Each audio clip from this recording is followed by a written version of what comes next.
Hacia Belén de una forma tradicional también, con otra versión polifónica del señor Bernal, y termina con Aninomo, también tradicional, con otra versión también polifónica de Juan Manuel. Con ustedes, la coral polifónica del Sporting Lucas Silva.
Boas tardes a todos e todas.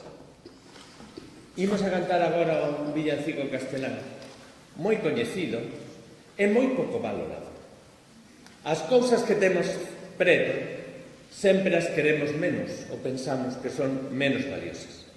E este villancico é valiosísimo. Hacia Belén va una voz. Todo o mundo coñece. Pero ao mellor o que a xente non ten moi claro que hai unha parte que canta San José. Dúas partes que canta San José. E hai moi poucos villancicos nos que fale San José. E moi poucos libros no que fale San José. Bueno, pois para San José e para todos os Josés e para todos os pais do neno Jesús, porque para as nais xa cantamos o anterior, va este villancico.